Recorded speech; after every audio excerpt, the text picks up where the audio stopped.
All right, guys, welcome to The House Always Wins. Today we're talking about DraftKings stock down 3.84%. We'll go ahead and take a look here at the last 5 days. It pretty much peaked out at the high share price of $31.74, all the way back down to $28.55. So the volatility in this stock, the question is, how do we play it?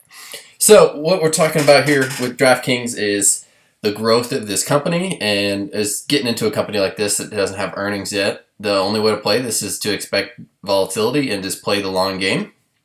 Let's get right into it here. That sports gambling company DraftKings released its first public earnings report as a company last week, after the SPAC on April 24th.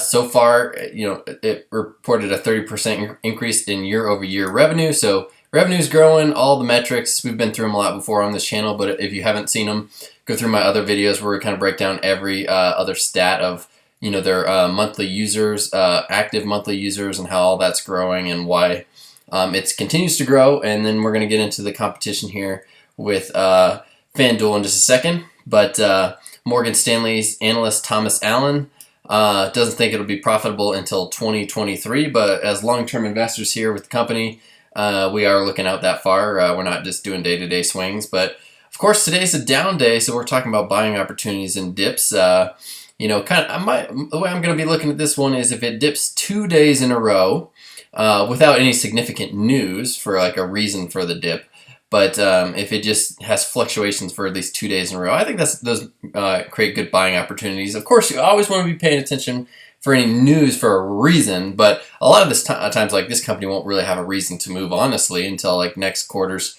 earnings or huge like sports change news, or if another state opens up more online gambling legalities or anything like that, or iCasino movement or anything like that with their market, which is only going to be positive, by the way. Like there's only going to be good news on those fronts. It's not like states are going to quit some of these or change the laws in some of these, especially as they need revenue during this coronavirus.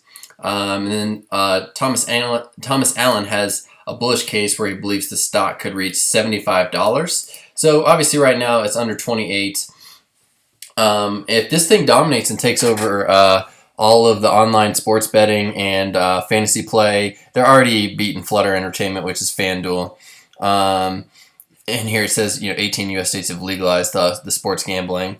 But I think the bullish case for DraftKings here is it says as the only pure play in the U.S. market with room to grow, because this other company, FanDuel, is a British company, and like they're getting their butts kicked in every category that DraftKings has. And you know how like things work in this country, like the big dogs got to eat. I just did another video, which you guys check it out, about FanDuel versus DraftKings, and I analyzed and compared them between Microsoft and a company that is no longer around, Netscape, and how one of them's always got to win, and DraftKings has all the momentum, and you want to be in this space with online sports betting just because of the pure growth and revenue potential that this company has for a future of like really high earnings.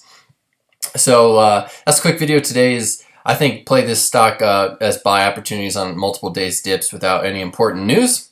Next thing is this channel is new, so go ahead and subscribe now, like it, and get on notifications. And since this channel is so new, I don't have very many subscribers, go ahead and post some comments about any stocks you want analyzed. I can go into all my background about my career, my profession. I'm willing and happy to take time to talk about anything stock related, any other stocks you have questions on. I'm kind of following the news of DraftKings every day, listen to all the earning calls, everything about stocks.